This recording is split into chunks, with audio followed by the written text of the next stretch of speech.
All right, buddies, you're listening to MWM podcast, and I'm happy to be back on this podcast. We've had new series like Nikita Talks, but mostly the topics have been on books and movies. So today I'm going to start a new series of podcast, which will be on filmmaking, and I'm going to extend it to more topics. And we have a special guest speaker today, and we're going to have a special topic today on filmmaking. So before we dwell deep into this, let's have a self introduction from our special guest speaker. Hi, MaddiE. This is Lakshay. Great to be here, to be a part of the podcast. I love the episodes, and I believe this one's going to stand up to them.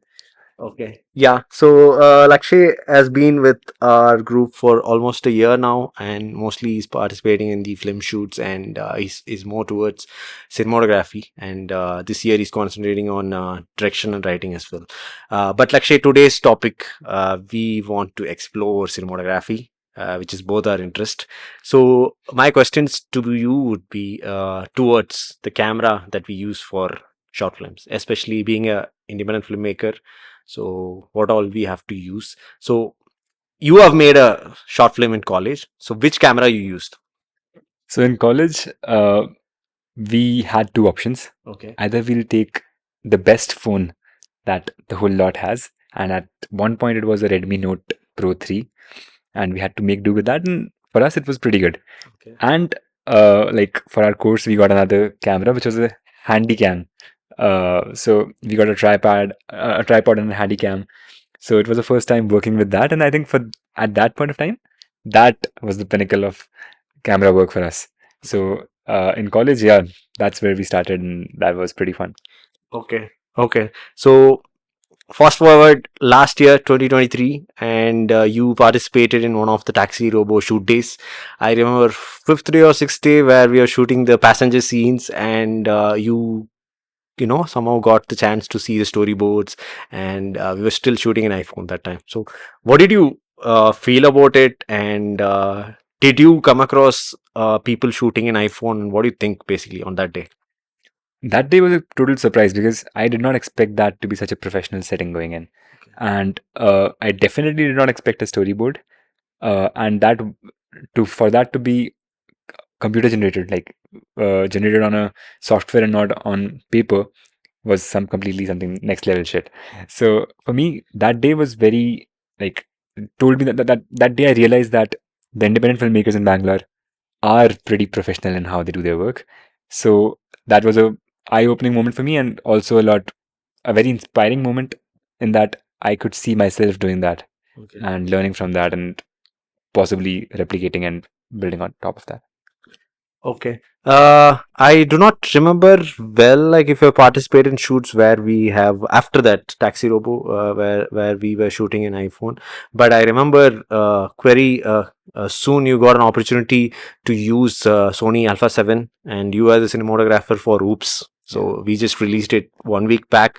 So audience would be still remembering the movie Oops. So when you were using Sony cinematic camera and you knew the fact that we were upgrading from iPhone to cinematic cameras, and you got the opportunities, not everyone would get. So since I knew the commitment and the enthusiasm and intelligence you showed, I gave that opportunity to you. So what did you feel on that day, like using this cinematic camera? So for me, it was the first time I used a camera that technically advanced and capable of achieving whatever we did that day. So for me, that was a great opportunity, and that actually was one of the reasons I got so interested in cinematography. So, like we also shot a film on iPhone after that, the sandwich. Oh, sandwich. Yeah, yeah, Yeah. yeah, yeah. So I could see the difference right then and there when we moved from a cinematic camera to an iPhone instead of the other way around. So that day, like for me, just getting to see all of that in action, to hold that lens, to try to play around with the camera and achieve the focus pulls, the zoom, and all of those basic things that you get to do once you see a cinematic camera or a professional camera for the first time. That for me was one of the best days where I got to start on this journey of understanding the cinematic world through the lens.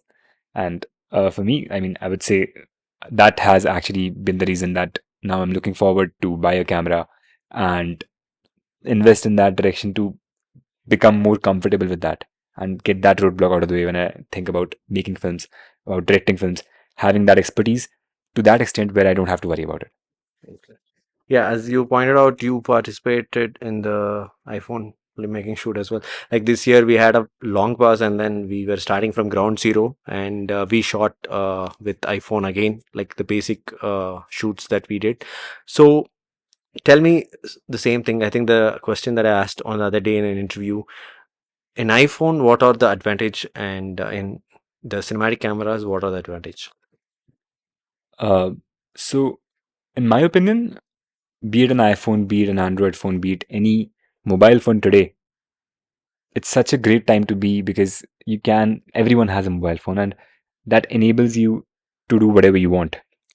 Basically, shoot a film at any place, at any time, take a shot that you feel would eventually be used in some project of yours, and just experiment. So, I think if you think about shooting on an iPhone or an Android phone, that gives you power to make a film, that gives you all the tools you need to put the project together, and like you can achieve whatever you want with that in terms of creating a great film. So you don't need a professional camera to create a great film. But then again, if you want to take the visual feel of a film to the next level, you would be very happy once you delve into the world of cinematic cameras, because there you'll be able to see the things that you see on screen for the top shows. When you see Game of Thrones, you see that the separation of the Characters. foreground and background to that great extent.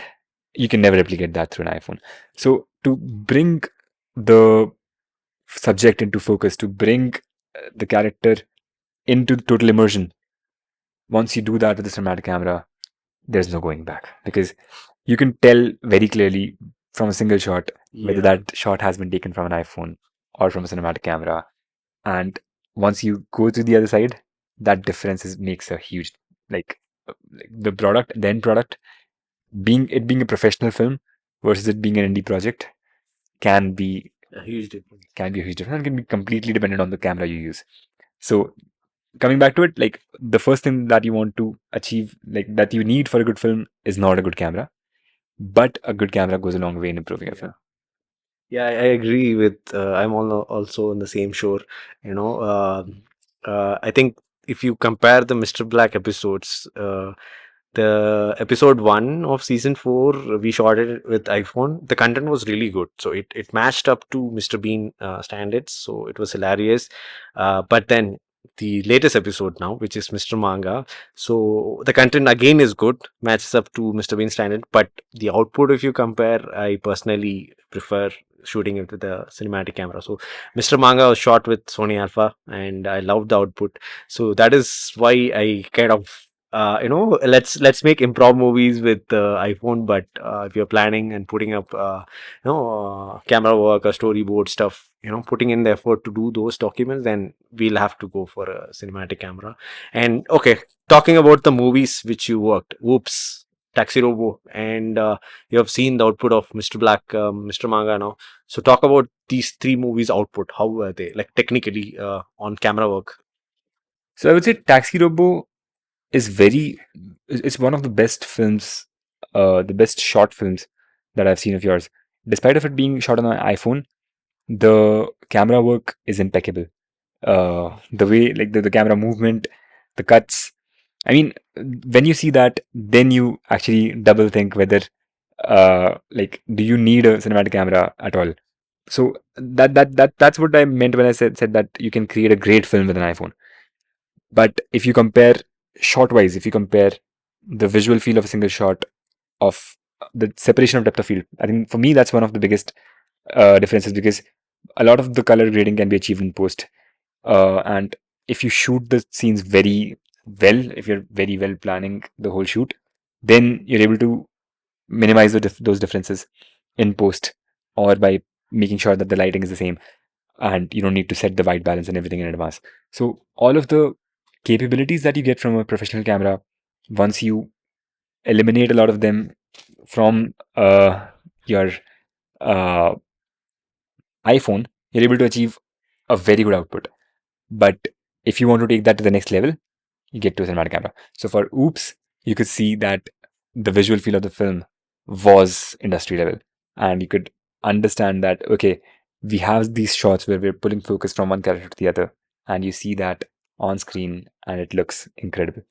So I think, and also one thing that I'd like to point out is when you see Oops, you see mistakes as well in Yeah, in focus, yeah, yeah. and that those mistakes happen because these tools have to be dealt with. Screen was, I mean, the monitor was small, so it's really difficult to note down all these things. I have Yeah, gone through the same. Yeah. yeah. So that's why, like, maybe on an iPhone you would not make that mistake, but on a camera like that, you need to learn how to do it well. And coming to Mr. Black, I think the visual feel of the film was amazing. The camera angles, the cuts, seamless, and for me, you could not distinguish it from industry standard. Okay, thank you. Thank you so much. Okay, now moving on. You are going to concentrate more on direction and cinematography going forward. So, between direction and cinematography, and direction just not comes with handling a crew or managing a shoot, it is also writing. So, you're going to write your own films and then direct it. So, between direction writing and cinematography, which one is your most aspired department? And like, what are your expectations going forward trying to direct your own films?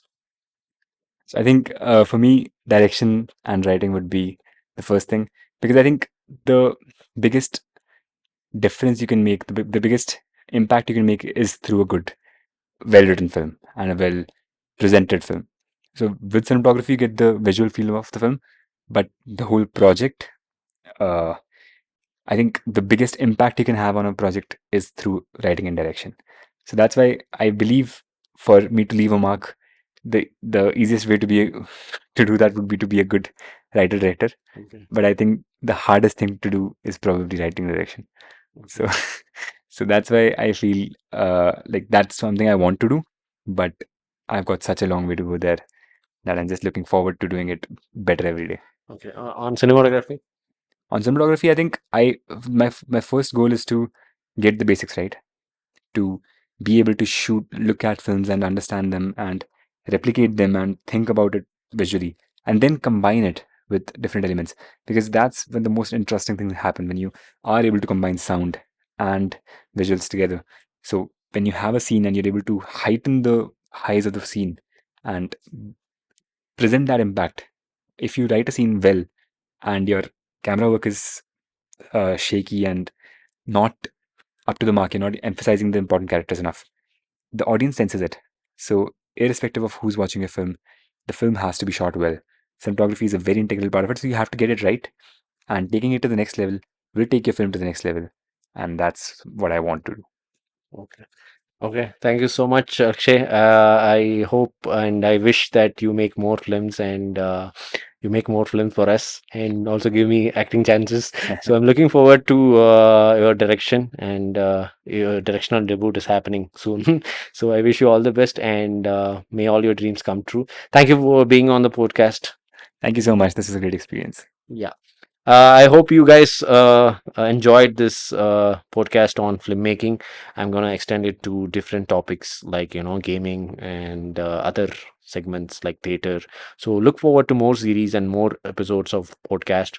And stay tuned. You're listening to MWM podcast. I am MaddiE Dawson, and we had our special chief guest today, Mr. Lakshay. And you'll catch me on a different live stream or video. Until then. You're listening to MWM. I am MaddiE Dawson. Bye bye.